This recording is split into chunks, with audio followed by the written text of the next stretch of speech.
What's up, everybody? Welcome back to the podcast. We've got nothing better to do. The show we talk about movies, TV shows, video games, sometimes comic books, not really. I'm your host, Nathaniel, and this week I'm joined by Parker and Jeremy. No, this isn't the second time we've done this. It is the second time we've done this. We first recording went well. Was not recording audio the first time, but it's okay. It's not like we did the whole thing. We didn't actually. We got like 5 minutes in before I noticed. But we are back. We're going to be talking about basically two things, maybe three. There's one that we might get on. Two big things that happened in pop culture in the past couple of weeks. You probably saw it in the thumbnail and or the title. We got Pokémon 25th anniversary. We got some big announcements. And WandaVision, the Marvel TV show, just wrapped up last week, a few days ago from when we're recording this. So we're going to be talking about those. Let's start with Pokemon. We got confirmation of something that has been rumored for like, I don't know, since Omega Ruby and Alpha Sapphire came out in like 2015. So 6 years ago. Sinnoh remakes confirmed. Finally, I saw on the Pokemon social media when the trailers dropped, they tweeted out Sinnoh remakes confirmed, which I thought was a fun nod to the meme that was like rampant on the internet for years. But yeah, so we got Sinnoh remakes confirmed. Brilliant Diamond and Shining Pearl.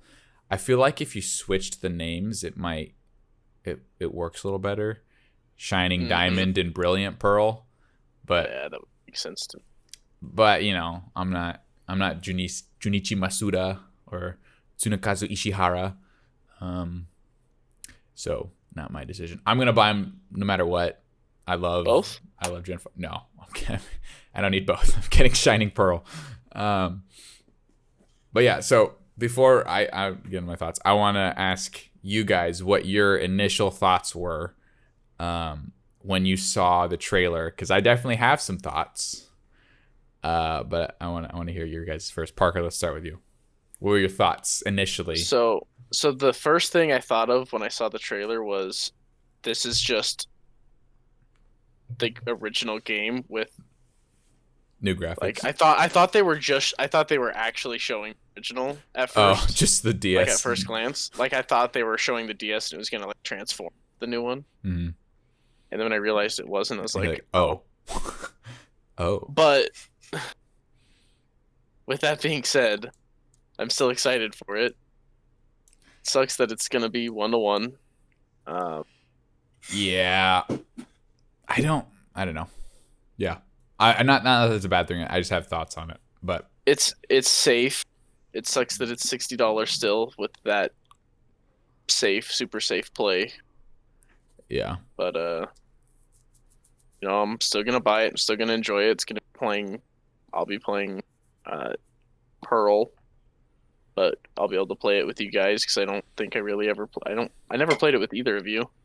I don't think I had my DS when we all met. No. Because when I had mine, you did not have yours. Mm-hmm. It's so sad. I lost my original cartridge of Platinum in a friend's car like years ago, which sucks. But I did get all my Pokemon that I wanted to off of it. So I still have my original team from that game. They're in my Pokemon Home account. But I did lose the cartridge, which kind of sucks. But. I still have my original team on a friend's Pokemon Battle Revolution for the Wii. Somewhere. It's at his house. Somewhere. What about you, Jeremy? What were your initial thoughts on the trailer for or the announcement of Gen 4 remakes? Well, I loved Omega Ruby, Alpha Sapphire, so at first I was very excited because I thought those games were executed like perfectly, like as much as you can, like as good as you can make a remake with keeping the original feel of the game. Like it definitely felt like a brand new game, while still felt like still being self-fired and stealth still felt like it was Ruby. And then I liked how it was kind of like the original was like the first part, and then it kind of, after you finish the main storyline, the world kind of evolved into like the new age, which I like. But it being 1-to-1, I don't feel like they did play it a little too safe, and I don't know if I'm gonna, like, I'll probably still buy it, but I really hope there is like a second campaign or something you can unlock, or else I just don't know if there's gonna be enough to warrant a remake. Yeah, so Diamond and Pearl originally obviously had their flaws. Game speed. There's like 2 fire types in the game. Like there's problems with Diamond and Pearl.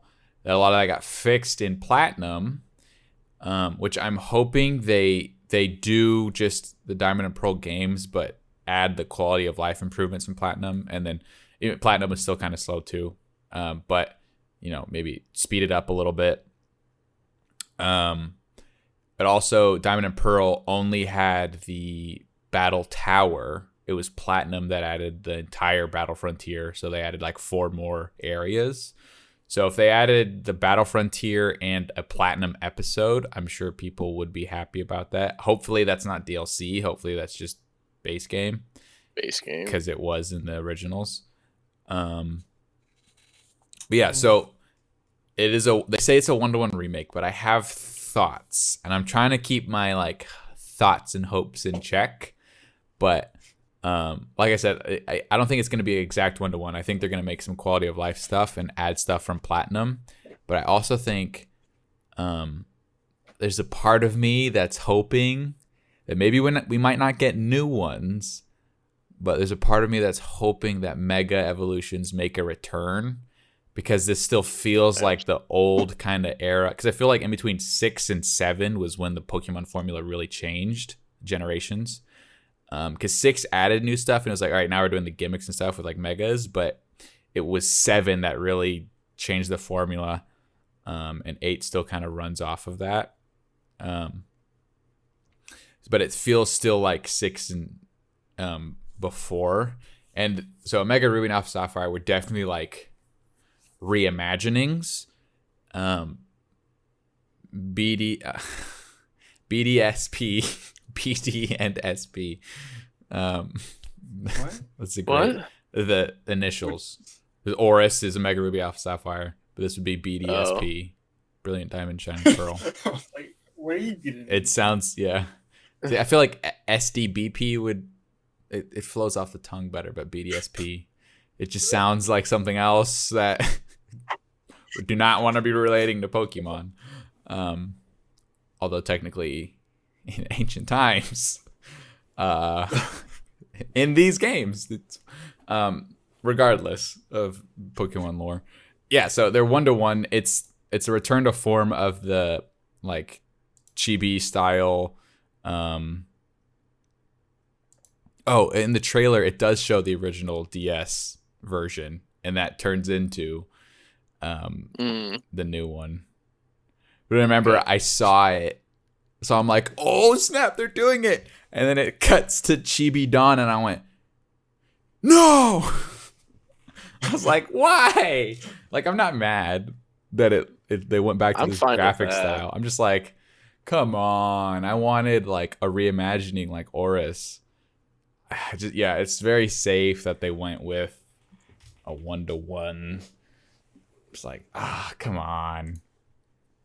But yeah, it still looks, I don't know. They outsourced it, so it's not Game Freak. Yeah, I thought that was really weird. Ilka, and like, I feel like part of it looks really good, but it looks like a Wii game. It does. I don't know. I'm not like mad. I just wish it was. I'm just disappointed. Like, yeah, you could have done better. Not that you could have done better. I was just expecting more. It's been hyped up for so long. Yeah, and I don't know. It comes out this year, which is still a lot of time to kind of polish it. It looks like it's lacking a little bit of polish, but I am very excited. to go back to Sinnoh. I'm just hoping they like surprise us with something that we weren't expecting. But yeah, I hope we keep the GTS.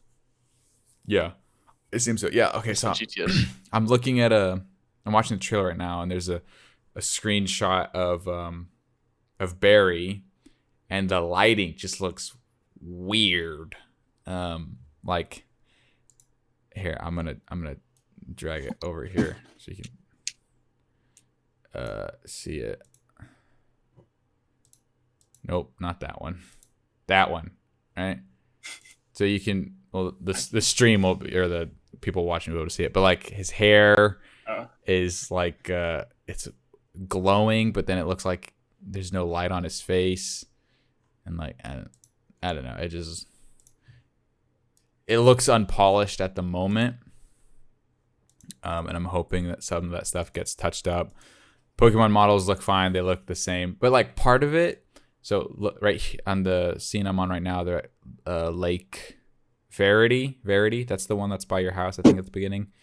And it looks really good. It almost kind of looks like the Link's Awakening art style, like the diorama-esque kind of clay art style. And that particular scene looks really good. And that's early in the game, so I'm assuming it's like they got to that one first. That's why it looks so good. Like the water looks really good. There's like a fog. The lighting looks good. Then it cuts to like the scene of Valley Windworks, and it looks a little unpolished. But yeah, like part of the game looks really good. Part of it looks like it still needs polish. But yeah, I'm excited. There are some new attack animations we see in the trailer. Yeah, Brilliant Diamond and Shining Pearl. Okay, so I guess if you have any other thoughts on the trailer or on the art style or anything, I don't know. What are you feeling? That's kind of my thing right now. It's like I'm excited. I just wish there was a little more. But I'm hoping because it's like so. I don't know, like this. So in Let's Go Pikachu and Let's Go Eevee, there are megas. So that's why I'm like, this is kind of like that style almost in like terms of like graphics and budget, I feel. So like I could see megas coming back. I really hope they do. Because like you don't have to add more because they didn't in Let's Go, but just having them back I think would be really cool. Yeah. I hope sure. Because they're definitely not adding Gigantamax. Please don't. Because that would not fit, I feel like, in the don't. style. I don't know. I hope the underground. I hope they make improvements on the underground. Yeah, because we see it in the trailer. Yeah. Yeah. I hope they just make improvements, and I hope there's no DLC for this since it's a remake. Yeah, I like DLC for the newer games, but don't make DLC for a remake. Charge us. I don't think they. I mean, I hope they wouldn't. And I'm just concerned about them sourcing. Yeah, I forget. Ilka, they did another game for them. I don't remember. Or no, they're the people that developed Pokemon Home. Yeah. No, I thought they did Pokemon Go. No, that's Niantic. They developed Home. No. So I mean, Home's not even a game. So this is kind of like their first game. Like it's good that they're like they have another company, they're outsourcing, so they have more development staff. Like I get like you have to have them work on something so they get experience, but it's like did you have to do Diamond and Pearl? Like it would be sick. Oh my gosh, I would flip out if they did a platinum like in the style of like Omega Ruby Alpha Sapphire, like a reimagining platinum. Oh my gosh. Flip out. I'm so excited. But yeah, I don't know if it sounds like I'm not excited, but I am very excited. Gen 4 is easily my favorite generation of Pokemon. It's really the one that I got into the most, even though I played 1 and 3 before it. It was really the one where I kind of started to understand the concept and like really got into it and like team building and like actually battling and battling smart, where I didn't have a team of all fire types or something like that. So first time I played Emerald, I had a team of all fire types. It's like Blaziken, Ninetales. I think I had a Torkoal. And I think I had like a Swellow and some water type so I could surf, but like that was my team. Yeah, my team in Platinum is probably very similar to a lot of people's teams because a lot of the early game Pokemon in that game are the best Pokemon in that game. So I had Infernape, Staraptor, Luxray, Floatzel, which are like your starter, and then those three are like on everyone's team. And then I had Garchomp, which was also on everyone's team. And then I have Fire, Water, Grass, Flying, Electric, Ground. I guess that's it. I had Infernape. My grass type was Leafeon. That was what it was. So that was my original team. I still have them. But yeah, so that's Brilliant Diamond, Shining Pearl. The other game, this one was the one out of left field. It's called Pokemon Legends Arceus, which they say Arceus, but like not too long ago, if you know Type Null and Silvally from Gen 7, it's the like Chimera Pokemon that can change type depending on the drive it's holding, which is supposed to be like a man-made attempt at replicating Arceus, but its ability is called the RKS system, which sort of confirmed that it said Arceus, which I think sounds cooler, but in the trailer they say Arceus, and in the direct they say Arceus. I don't know if anyone really knows how to say the name. I'm just going to keep saying Arceus because I think it sounds cool. But Pokemon Legends Arceus, now it sounds weird. I'm going to say Arceus, was announced. But this trailer, so this is the main Game Freak team is developing this one. And so essentially what it is it's like the Sinnoh region is first being settled. And you are a trainer. I love the trainer designs because it's just Dawn and what's his name? What's his name in the Gen 4 male protagonist? I cannot think. I don't know. Oh, either. I know his name. Lucas. That's his name. Lucas. Lucas? Oh, whoa. That at all. Bulbapedia has the new character art on them, and it looks a little interesting. But yeah, so Dawn and Lucas, it's them, but like feudal Japan. So Lucas still has his beret, which I'm like, you couldn't have given him like a old school looking hat. But Dawn, I love Dawn's design. She looks, I feel like it's just a very, very cutesy design. But she has a little bandana instead of her beanie. Because like that, see, like they tried. But with Lucas, he's just medieval Japan, just wearing a beret in his ninja outfit. But yeah. whatever.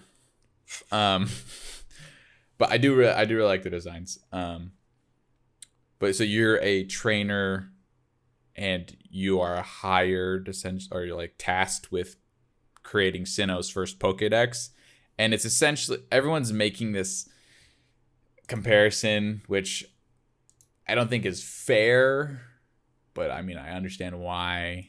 It's Pokemon Breath of the Wild. It's this big, open, sprawling environment with wild Pokemon everywhere. And it's a very stylized art style. It looks like kind of Japanese brushstroke paintings, old watercolor paintings. But yeah, and you go around essentially catching Pokemon and battling wild Pokemon. There was something, I was watching a video, he talked about was that, because this is before being a trainer was really a thing. So there might not be trainer battles. It might only be battling wild Pokemon, which you see in the trailer. And it looks like they kind of updated the engine a bit for the battles.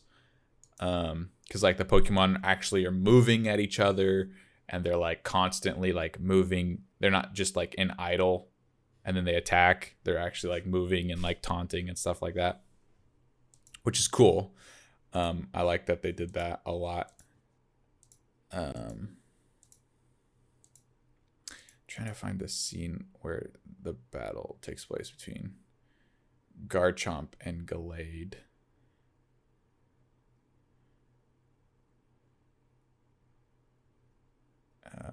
Give me a second. Am I just like, where is it? But yeah, so there's also like, there's like sneaking and crouching and tall grass. So you're going to be sneaking up on Pokemon and throwing the like prototype Pokeballs, like ancient Pokeballs, which look really cool. They have like a clip lock on them instead of the button and whatever. I think it's a cool concept, cool design. But yeah, so essentially you're tasked with creating a Pokédex.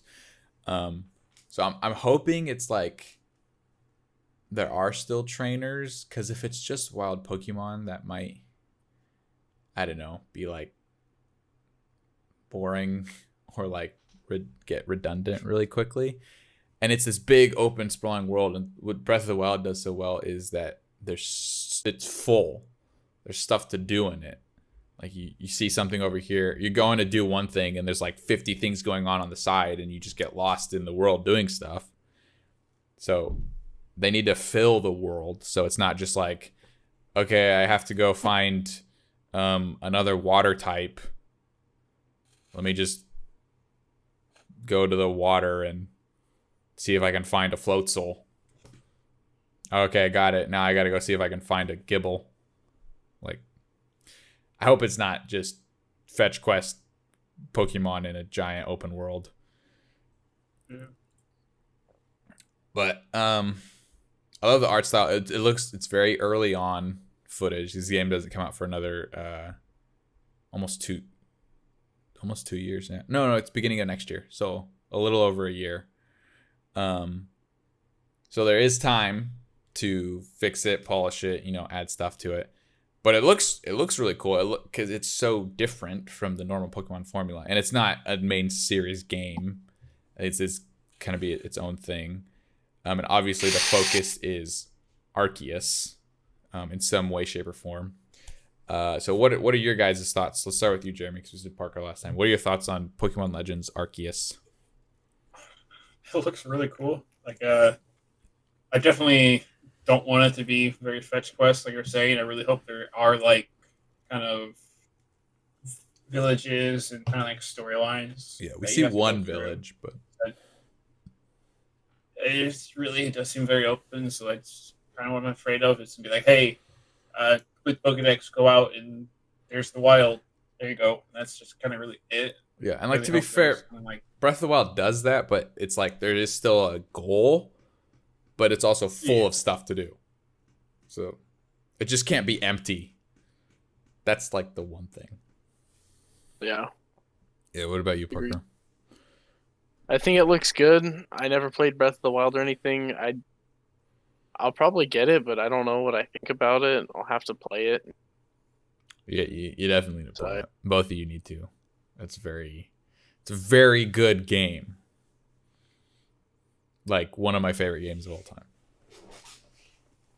So, try it. Yes. Something I forgot to mention is they brought back some of the like least popular starters. Not least popular. I feel like most of these are still pretty popular, but like ones we don't see that often.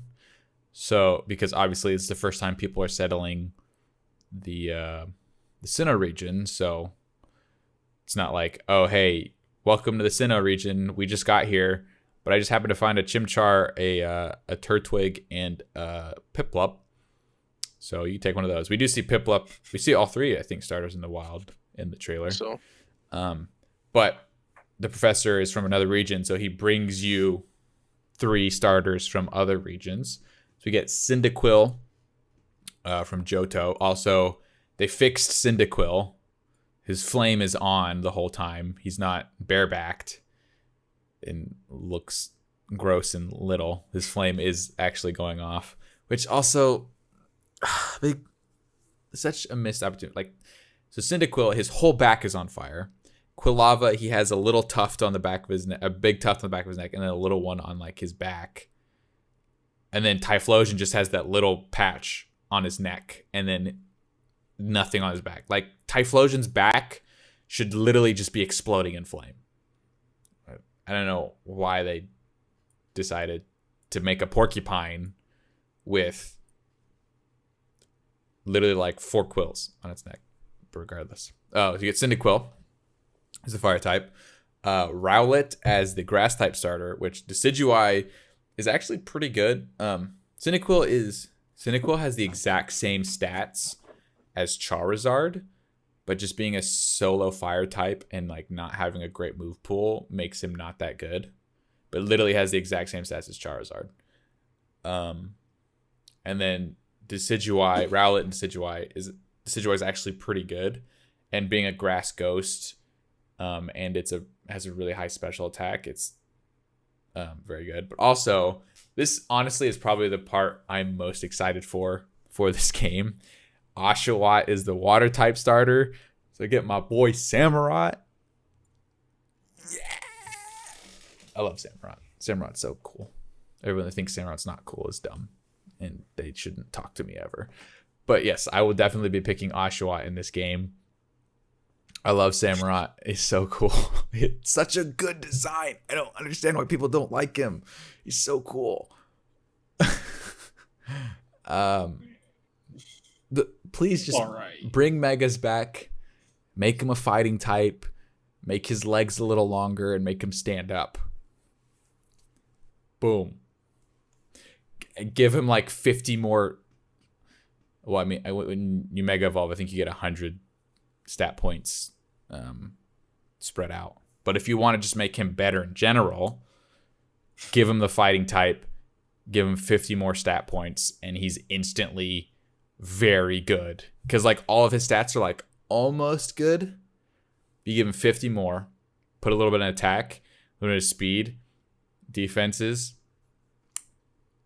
and then give him the fighting type. Give him a secondary typing, and then give him Secret Sword. I don't know why he doesn't know it in the first place. I really like this Pokemon. Change everything about him. No, I'm not changing it. I'm just not changing everything about him. Just give him a little buff. No, he's not the best Pokemon in the game. But he should have been by default. He should have been water fighting by default. Because the only fighting type move he gets is Revenge, which is a terrible move. But he gets Aqua Tail, which is good, and Mega Horn, which is good. So you give him Secret Sword, because he has secret swords literally in his arms, and make him a fighting type, and boom, he's instantly viable.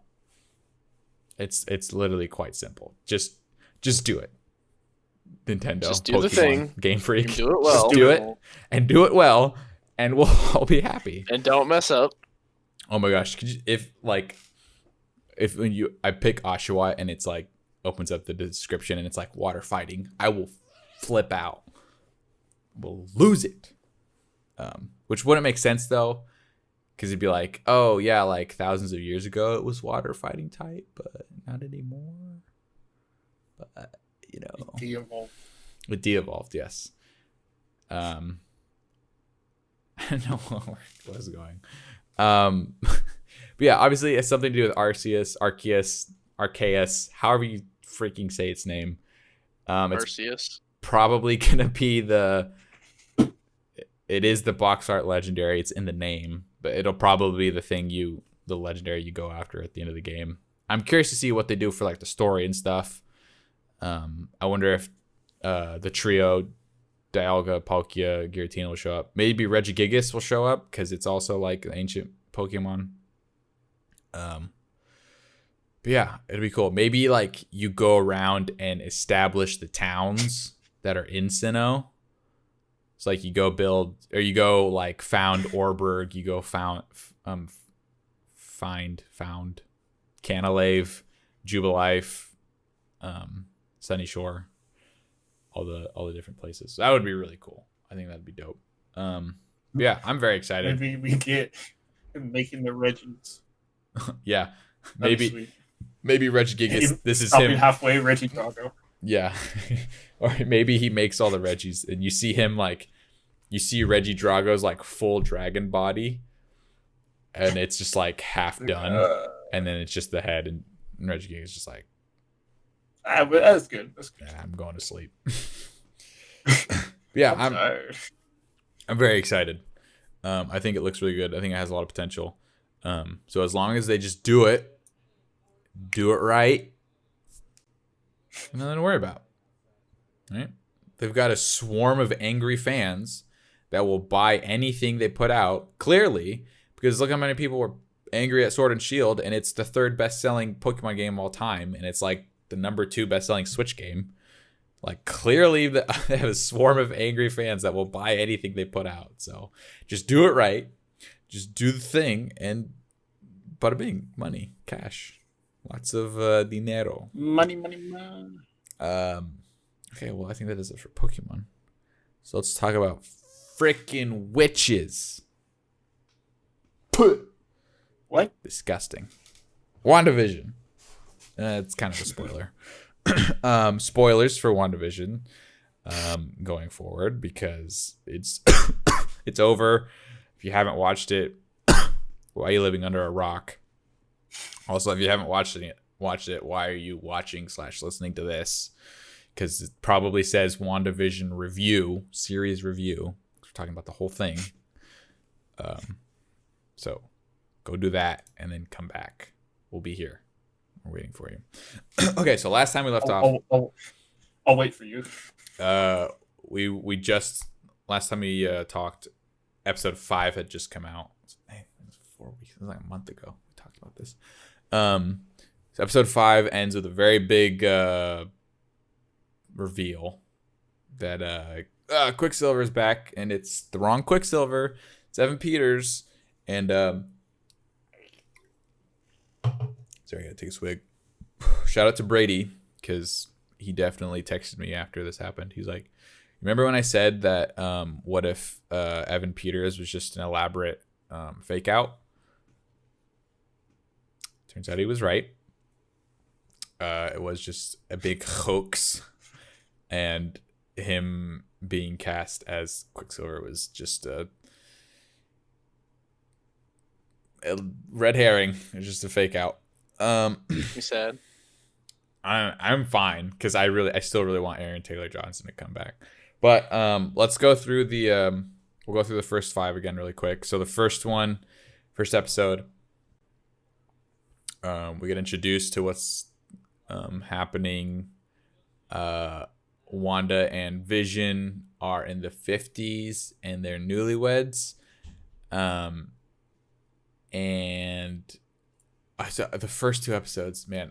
Oh, they're so good, because you have no idea what's going on, and they're so stylized in the era of the 50s and 60s. But then every now and then, like, the camera switches, and the cinema bars from the 4:3 aspect ratio, it switches to 16:9 cinema bars, which I guess is it's not 16:9 when you add them, but whatever, you know what I'm saying. And it just, the feel changes, and it's so seamless, and it's so good, and you're just like, what the heck is going on? It just grips you. Oh my gosh, the first 2 episodes are so good. But you also just have like no idea what's going on, and they just drop hints of like there's something wrong.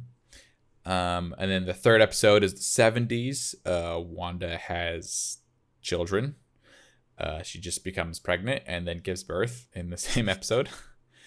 And then episode 4 was personally my least favorite one, just because it was like an exposition dump, and it was just so different from the previous 3, because it was just like, here's what's going on outside. And it was good, because it explains a lot of stuff, but it was just like, eh. Then episode 5 is the 80s/90s episode. And then it's where stuff starts to, like, you can tell, like, obviously you can tell something's wrong before, but it's like stuff starts to start rolling. The ball starts rolling. Vision starts to figure out that not everything is the way it should be or the way it seems. And then at the very end, Pietro shows up. So now we're in all the new stuff. So episode 6 is 2000, so it's based off Malcolm in the Middle. The boys are now like 10. And Vision, we're starting to notice that like people are reacting to Wanda like she's the show director. They're like, oh, should I take that again? Oh, can I do something for you? Do you want me to do this instead? And I think by this point, Vision has like asked Norm. He like severs Wanda's hold on him, and he like finds out that like these are just normal people and all this stuff's going on. So he, of his own will, goes separate from Wanda, and then Wanda's with Pietro. We learn the boys have powers, and Pietro's basically trying to like, he's asking Wanda all these questions. I'm trying to remember what happens. So we watch this episode. And it's Halloween. We see that she's controlling everyone, but on the outskirts of town, people aren't active. So they're still under her control, but they're not moving until she is close to them. And so Vision sees that, and then he talks to Agnes, and Agnes tells him he's an Avenger, and that he's dead, and just messing with him. And so he's super confused, and then he goes outside of the hex, and starts dying because of it. And so to save him, Wanda expands the barriers, the walls of the hex to keep him alive. And that's the end of that episode. The next episode 7, is based off of Modern Family, which I appreciated a lot. I used to watch that show. I actually watched a few episodes the other day. Yeah. Used to watch it a lot. Yeah, I used to watch it a lot. But yeah, I watched 3 episodes the other day too. So that was fun. It's a little like, all of these were like really on the nose, like they're extra campy because they're obviously parroting all these shows. But this one, I was just like, I feel like they're going a little too campy. But I don't even remember what happens in this episode. Yeah, I don't. Do either of you remember what happens?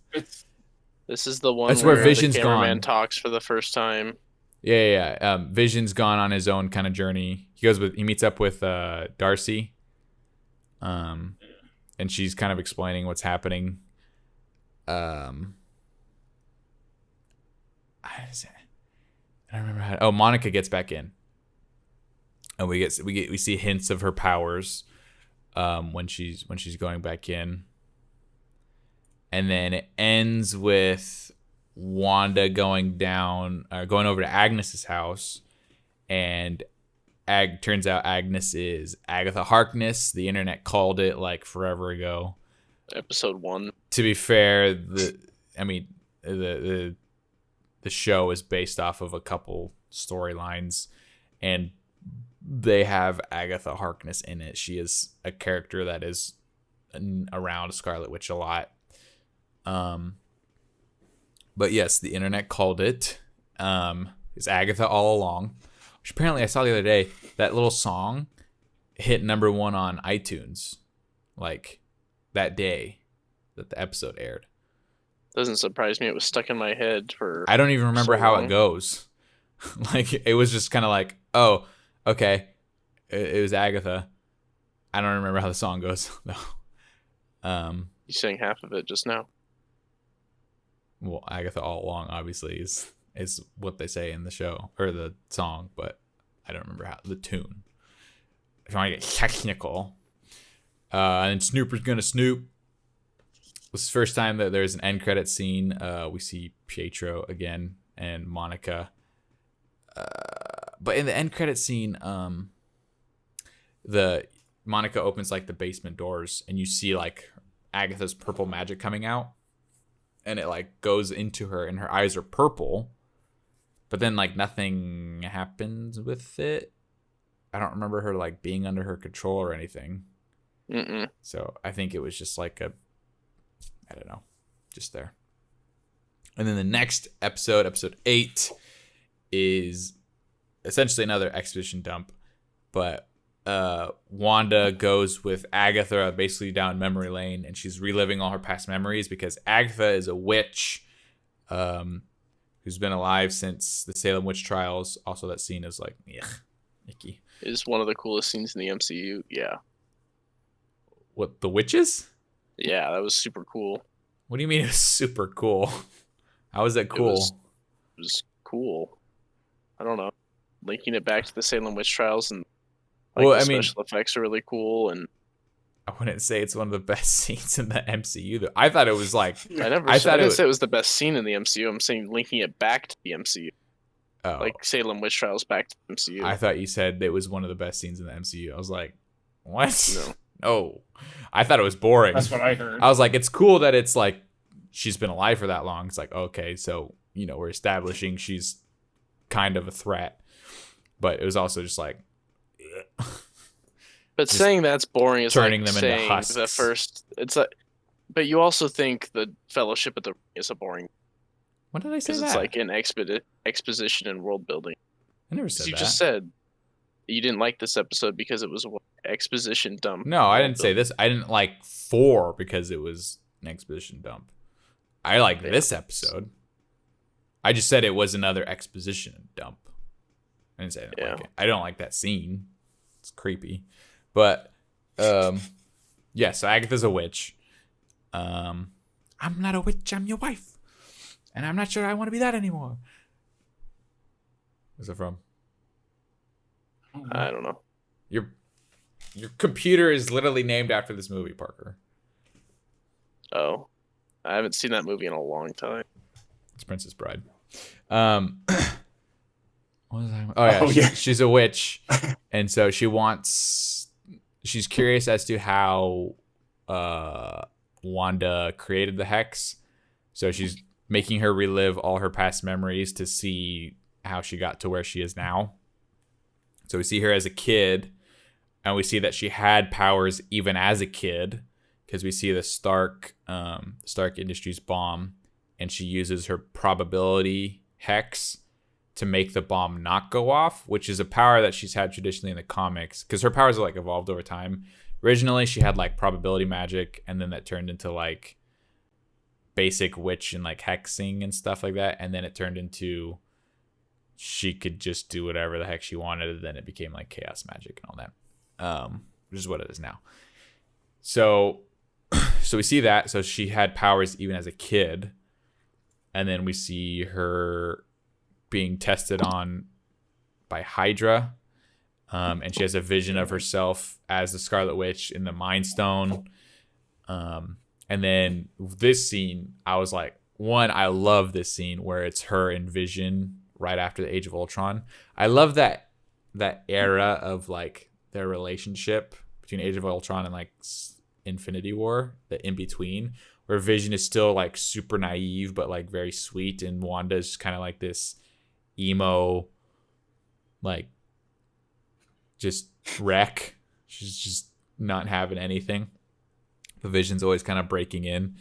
But this is like, in this scene, one of the most, probably the most like beautiful way I've ever heard grief described. It's because it's right after Pietro's death. And Vision says, "Is grief not love persevering?" I was like, what the heck? Where did that come from? That's so like profound and like wise, and probably the best way I've ever heard grief described. But I was like, that came out of nowhere. And it's just like,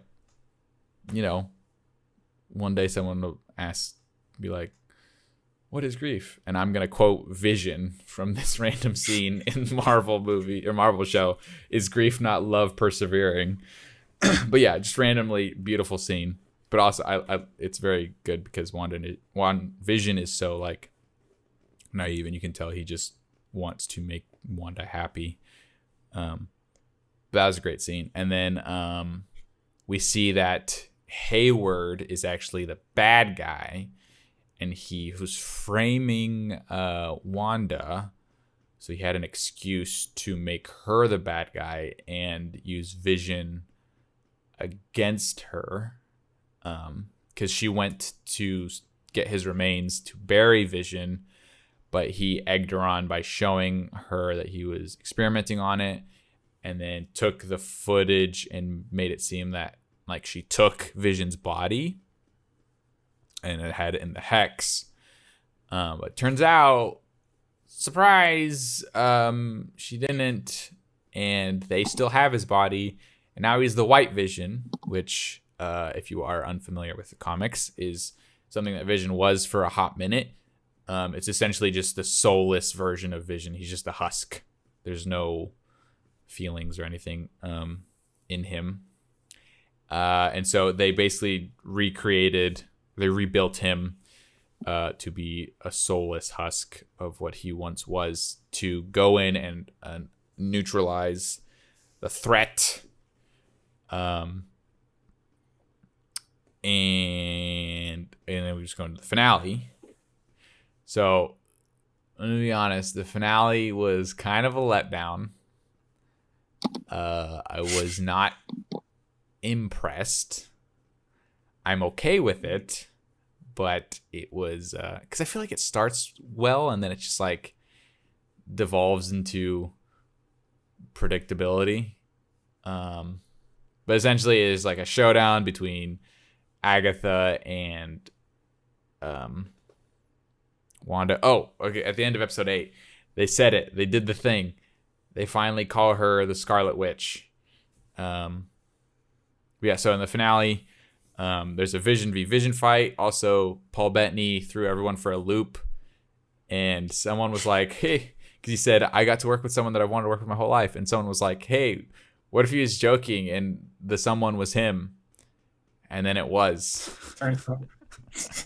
Because there's a Vision versus Vision fight, and then there's Agatha versus Scarlet Witch. Also, so the Vision versus Vision fight is much better because you actually get to see like Vision's powers and like how he would fight, and there's a nice nod to Endgame or Infinity War where Thanos obviously takes the gem out of his head, and White Vision tries to take the gem out of Hex Vision's head, and he's like, nope, we're not doing that again, and just phases through him.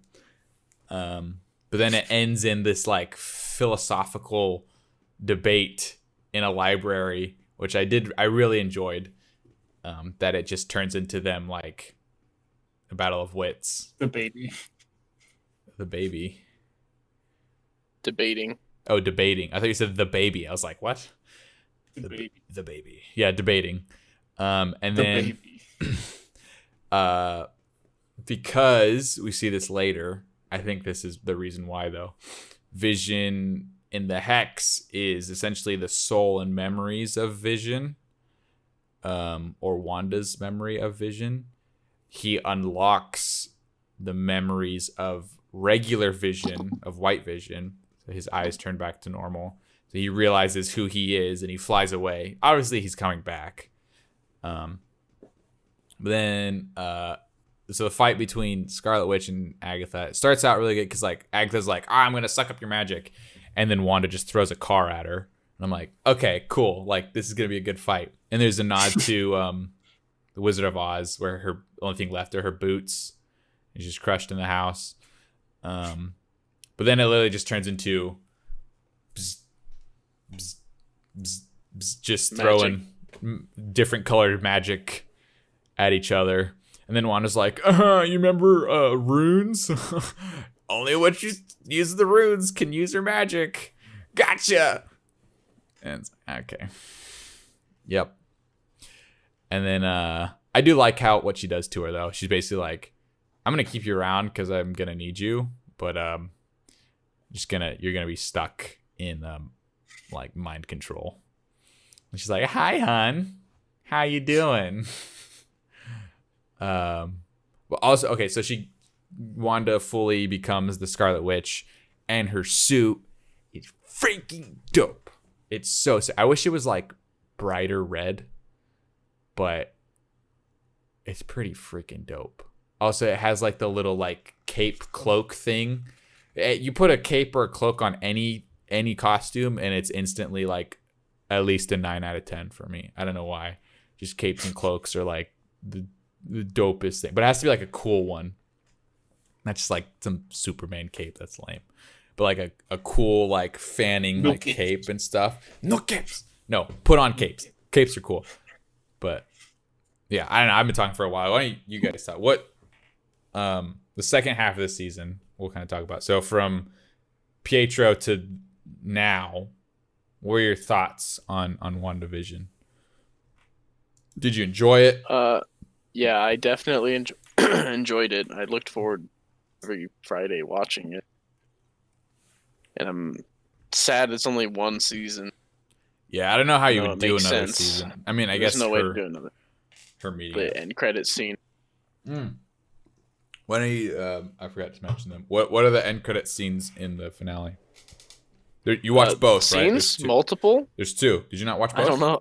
I think I may have. I don't know if I did. Wait. Okay, one of them involved Wanda like controlling a puppet of herself. Yeah, I think it was an astral projection, or she like one of her is fake and one of her is looking at the Darkhold. Yeah. Okay, and then what's the other? I think I saw, but I don't. A scroll talks to Monica, tells her that Nick Fury wants to see her. Oh yeah. Okay. Yeah. So yeah, Monica Rambeau is confirmed for Captain Marvel 2, so she will probably be in space. Forgot there's gonna be a Captain Marvel 2. Yes, there will be. And then so Scarlet Witch is gonna go right into Multiverse of Madness.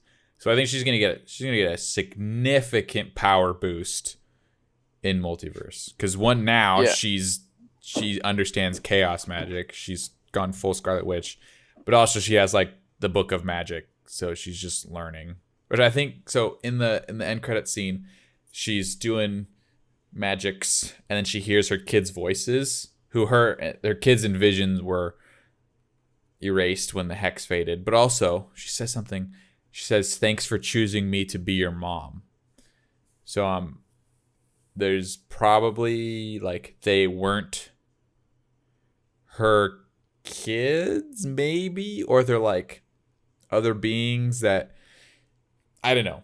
Some reason they might actually be her children that she willed into existence, or they might be something else. But she hears them crying, they're screaming for help.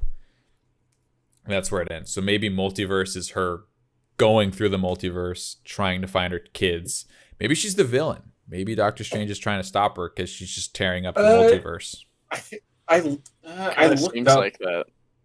the Doctor Strange one, and they say the villain is Doctor Strange. Like I forget the guy's name. He's like one of the mages. Baron Mordo. Place. Mordo, the one that turns Darker evil. Guy. It says no more sorcerers. No, he was a friendly in all of them. Yeah. Mordo. Yeah, he was wearing Looking green. at it. Let me pull it up. I don't want to. Chiwetel Ejiofor. I will say I was kind of sad. I was really hoping that Wanda wasn't going to be Agnes by herself.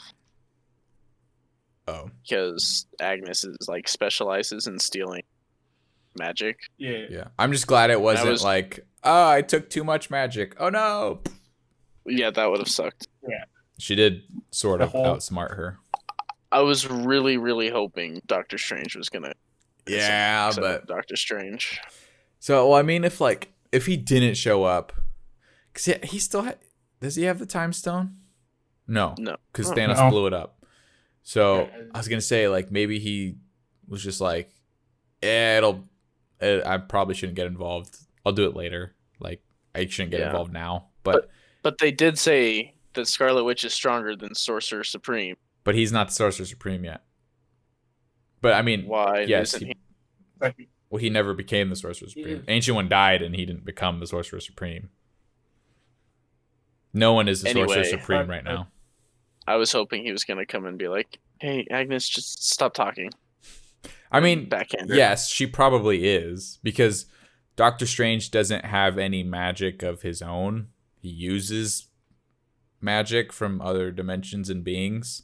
She is like magic, because the Scarlet Witch, I did some research. Scarlet Witch is like the chosen one of like a space god. Yeah.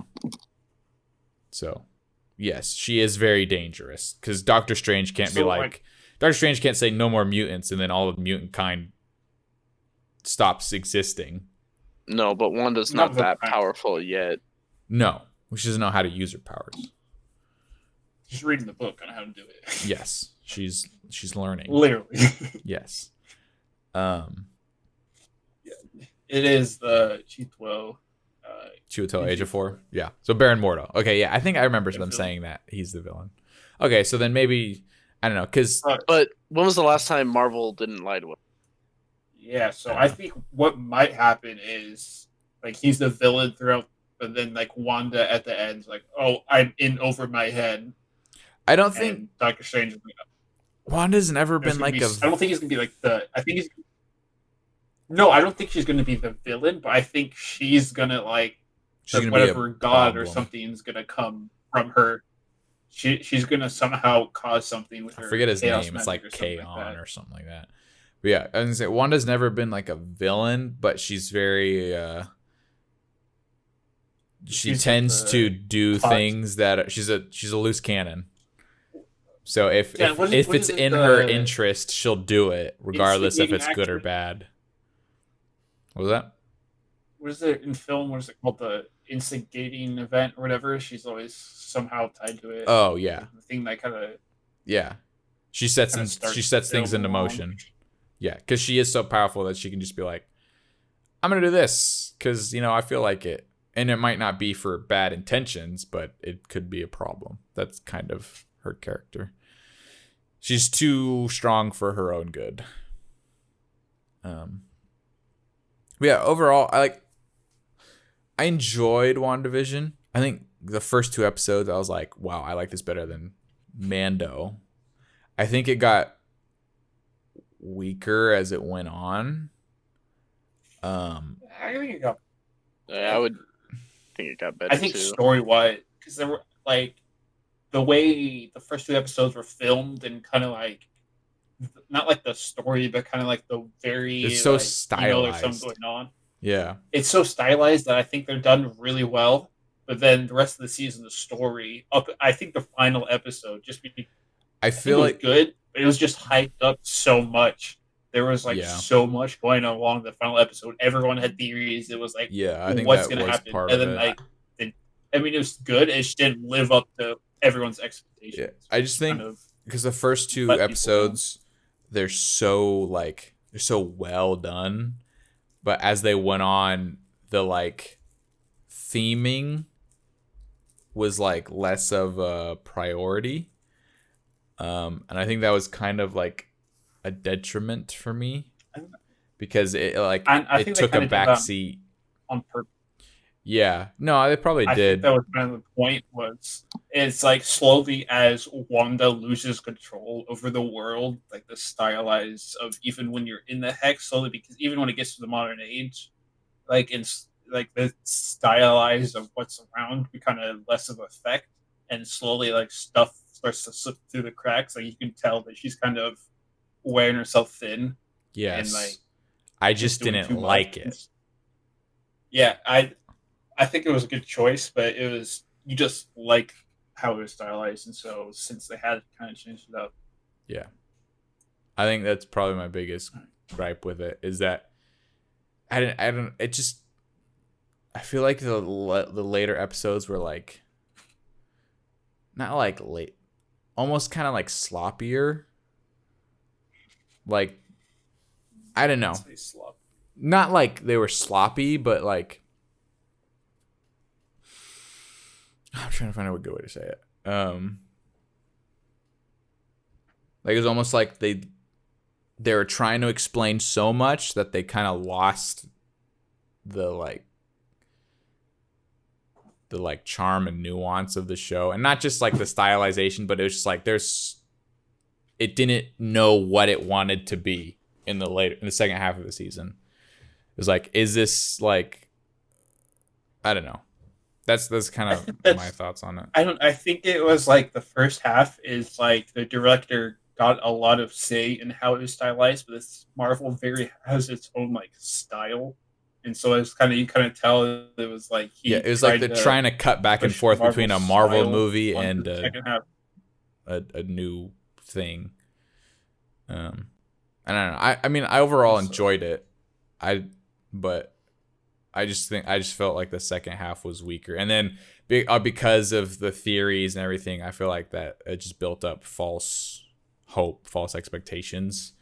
And what kind of theories did you hope would come true? Yeah, like this is how the mutants are gonna come into play. Doctor Strange is gonna show up, like the X-Men. Just it's like Wolverine somehow gonna pop up. Yeah, just like, and like. I was, because when Pietro first showed up, I was like, how are they gonna do it? Like, this is how the mutants are coming in, and then it didn't happen. I'm like, okay, like whatever. And then I'm like, okay, Doctor Strange has to show up, and that was like the one thing I was kind of banking on, and then it doesn't happen. And then the final fight was kind of lame, and I was like, okay, well. And then like Pietro turned out to be nothing, which I'm okay with. I thought it was kind of funny, but it's like, okay, well, I was kind of hoping something would happen, but it still leaves the door open for him to come back, but. That's just my thoughts. What about you though, Parker? I don't know. I really liked it. I thought it was just getting better and better as it went on. I liked that we got a lot of explanation as to what was happening. Because instead of just saying, this is how things are, they're kind of tying up a lot of stuff that we know about, which I like. I'm glad Vision didn't like destroy the other Vision, because that's not something Vision would. No. So a lot of things I'm happy about. Yeah, that's the only way that fight would have ended, is them like talking. Yeah, I really, really wish like the X-Men universe Quicksilver was back. Like I said in the other episode, I'm glad that it's not, because I do want them to. I want Aaron Taylor Johnson, if I could speak, Aaron Taylor Johnson to redeem himself, to be cool Quicksilver. Also make him faster. He's so slow. Yeah, he's really slow. One of my coworkers, he had a theory that Vision was, they were gonna, like, the two of them were gonna combine, like it was gonna be the soul and the mind. Yeah, that's what I thought too. X and the body. Yeah, I thought they were gonna combine. And so they kind of do. Does it, like, because he unlocks it. But it's kind of. And so I thought his color was gonna return. But yeah, that's what I thought. Yeah, nice. But I think because he went back into Wanda, right? Because she created him out of her memories and love and whatever. So I think when she meets White Vision again, maybe there'll be some sort of reaction. Obviously, he's coming back, but maybe there'll be some sort of reaction. But they just set it up for something down the line. But yeah, okay. So going forward, I guess, do you have any ideas, hopes from where WandaVision has left us? What do you think is next? Multiverse of Madness is like next thing to come out, right? No, I think Spider-Man actually is. Oh, I think Doctor Strange pushed back a little bit. Yeah, I think it got pushed back to like April or something like that. Don't quote me. Let me look it up. April 2022.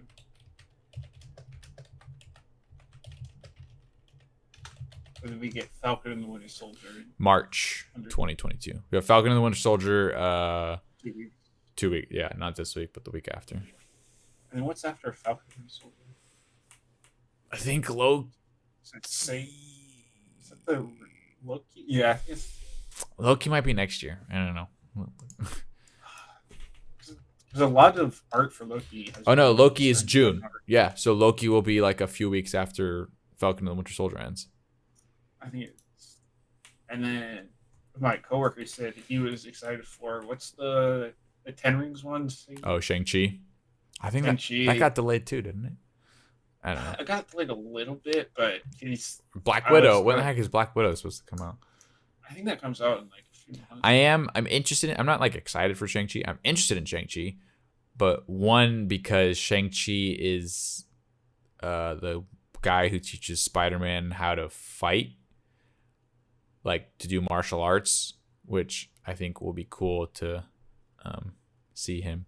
Also, I'm looking at the WandaVision page right now on Disney Plus, and they tease her outfit in the show art from like when the show before he was even out, because there's like the TVs that show they're wearing like 50s clothes, but there's TVs in front of them that are like showing parts of their outfits, and you see her Scarlet Witch outfit. I didn't even notice that before, but they teased it very early on. Well, isn't that her Scarlet Witch outfit from the comics, though? No, it looks a little different. So the one she wears in the Halloween episode, that's her comic accurate outfit.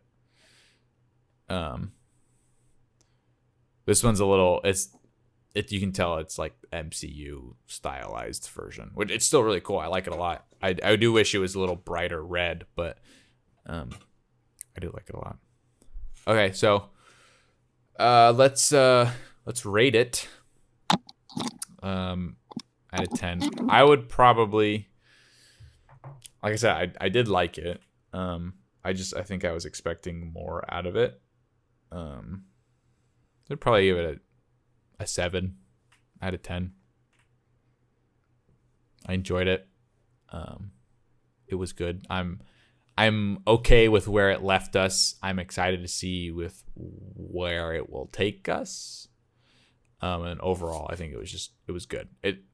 I think it started out really strong and kind of lost its way in the second half. So I gave it a 7. It's good.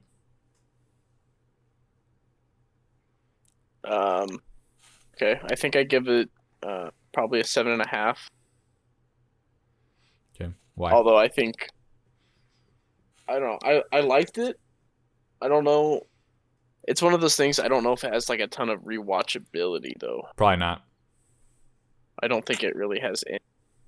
I don't think for a while it's gonna have rewatchability. I think like maybe towards the end of like phase 4, and when like all the stuff that's kind of getting teased comes to fruition, I think a lot of people are gonna go back or if you're just rewatching the MCU in general, I could you can watch it, but yeah. What about you, Jeremy? Yeah. Or sorry, Parker, if you were still going. I think that myself included, too many people were expecting a lot of the episodes to be like Marvel movie quality. I think that when it was Marvel movie-ish was like my least favorite part of the show. No, but I'm not saying Marvel movie-ish. I'm just saying the quality. Oh, yeah, it was definitely a TV show budget. Yeah, exactly. And so I'm wondering what Falcon and Winter Soldier is going to look like. It makes me want to see all these characters in the movie. Yeah. For sure. Yeah. What about you, Jeremy? What do you rate it? Same as Parker, 7.5. Like there was a lot. I definitely liked it a little bit more than you did. Like I liked the later episodes, but there definitely were some moments for me where it kind of felt like it was a little too much expose. Like I would have preferred some of the expose episodes to be like a half expose and then a little bit more, and then a little bit more in the hex, or like split up kind of some of the stuff. But I really did enjoy it. Like the latter half where it's like, okay, we're gonna do 15 minutes in the hex, 15 minutes out. Like I like that more than just all out or 1 minute. I think if you would have asked me like before the last episode, it'd probably been like an 8.5, because I was just so hyped like with all of these like fan theories and like what's gonna happen, and then the show came out and like, oh, episode like it was good, but it was like you felt you wanted more, which is good, but like I wanted more from this, not like not like later. I didn't want more after. I want more from this. Yeah, it was. I mean, I still want more after, but it was like I kind of wanted also more. Yeah, it was good though. Yeah. So our cumulative rating would be 7.3. I will round it up to a 7.5 out of 10. That's cool. Yeah, that's WandaVision. Our thoughts probably isn't gonna make sense if you didn't watch it. So again, if you made it this far, why have you not watched it? Go back and watch it. I'm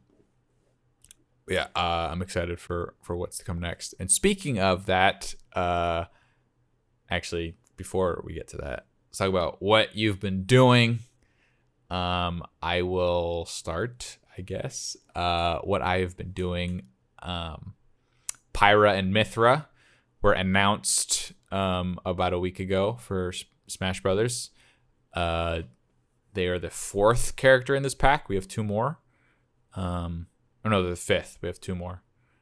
And I was playing a little bit with them 2 days ago, and they are very fun. It's the same kind of, it's a transformation character like Zelda and Sheik if you played Melee and Brawl. Their down B is transform in between. Mythra is very quick, very fast. She is a combo monster. A lot of her attacks just flow into each other very easily. It's very fun to play. Their specials are kind of bad. Mythra's side B is pretty good. Pyra's side B is pretty good too. But like their Pyra side B or up B is pretty bad. It like goes up and then really fast, just instant drops. And if you're off stage, it's like, if you're not close to the ledge, you're just going to die. You're not going to recover, especially with Pyra. So Mythra is very quick, very combo heavy. Pyra is slow and hits like a truck. She's slower. She jumps. Her jump height is lower. And like all her moves are just like slow, but they do massive damage. And all her moves do flame damage. They have the exact same moveset for normals, but their specials are different. Pyra's side B, she throws her sword out and it spins away from her, and you can still move, but you just can't attack. So like her side B is very good for ledge guarding and stuff. So what I will usually do, is a pretty simple game plan. Sakurai even talks about it in the direct, is you start with Mythra, rack up a lot of damage, and then switch to Pyra to KO. Because Mythra can KO, but it's just so much easier for Pyra to land like a killing blow. Because Pyra can kill at like 50 if you time it. But yeah, they're very fun. So I was playing them for a little bit. Excited. I was only playing against computers, but I'm excited to kind of try her out against some real people, hopefully soon. I'm trying to think what else. I watched Cloudy with a Chance of Meatballs again the other day. The movie is so freaking funny. It's very underrated animated movie. Phil Lord and Chris Miller, they're very good at what they do. That movie is like legit. It's so freaking funny. I want to watch it again because it's so funny. I think that's really all I've been doing. Haven't been doing too much. Jeremy, what about you? What have you been doing? Not too much either. Like, there's not. To be honest, hasn't been very many video games that have come out recently that I've really wanted to play. Like, not a lot of new. So like, definitely, I was watching WandaVision, which was a lot of fun, but now that's done. So 2 weeks till Falcon. Mm-hmm. Yep, that's all I got for going for me right now.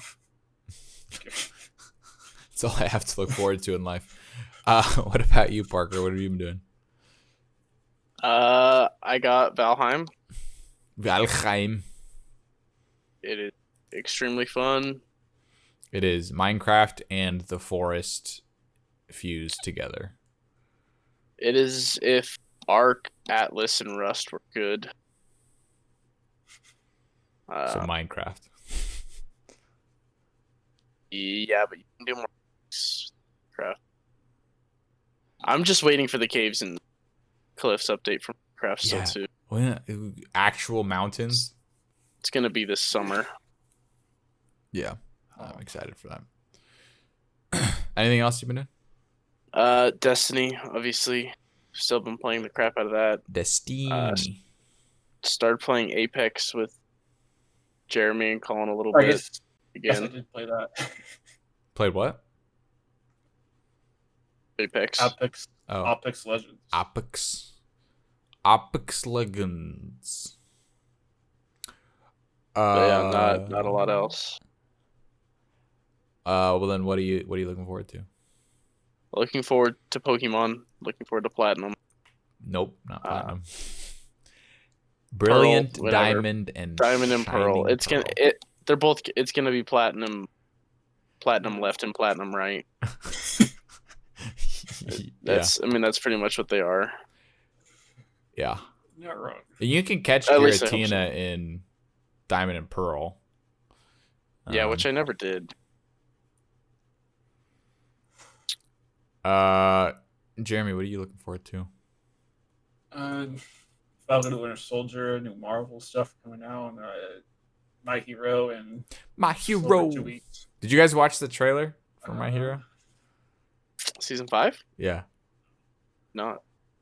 Oh, it looks good. I didn't know it came out. I'll have to. Did I? Yeah. Well, the Japanese one came out like last week, but now there's an English subbed one. I'm gonna watch the Japanese. Well, no, like no subtitles, but now there is a Japanese one with English subtitles. Yeah. So, yeah, I'm excited for My Hero. That's in a couple weeks. The trailer, it's like essentially another tournament arc because it's Class 1A versus Class 1B.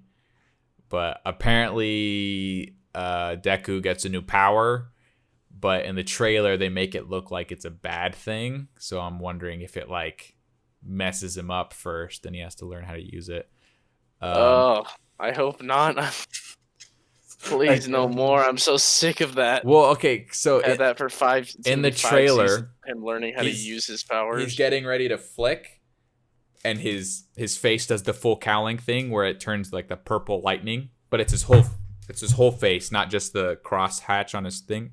It's his whole face starts doing that, and then it like shows his full body, and it flashes white everywhere around him for a second. It looks like he's in pain, but then it cuts, so you don't see. It's like a frame. You see him like turn white, and then you just hear Ochako like yell "Deku!" Like she's like concerned for him. So I'm like, is he gonna like get hurt, or is he just gonna go like full cowling 50% or something like stupid like that?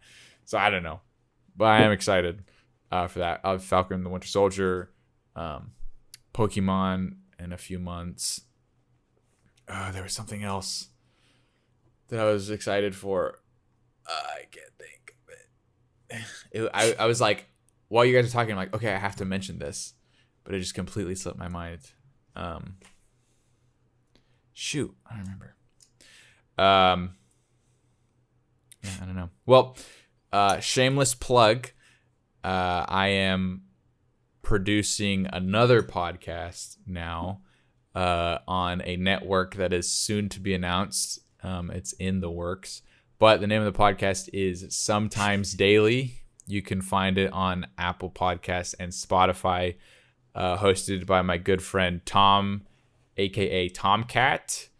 And it's kind of like, the way he describes it is like a phone call with your older brother.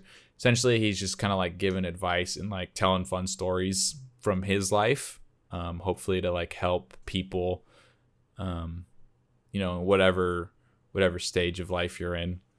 He's very funny. He's very smart. He's very wise. Definitely give it a listen. Every week on Tuesday, he's actually consistent with his upload schedule. Not so much like we are. We were at one point. What do you mean? We're at one We point. were. It's just lately. Yeah. So definitely check those out. And I think that's the show. So we hope you find time out of your busy schedule to come back and listen to us next week. But come on, we all know you've got nothing better to do. If you are watching on YouTube, make sure to hit like, comment, and subscribe. And if you are listening on Apple Podcasts or on Spotify, make sure to leave a review. Excuse me. And tell a friend. It really helps us out. Make sure to check out Sometimes Daily, also on Apple Podcasts and Spotify. And we will see you all, or you will hear us, in the next one. Peace out.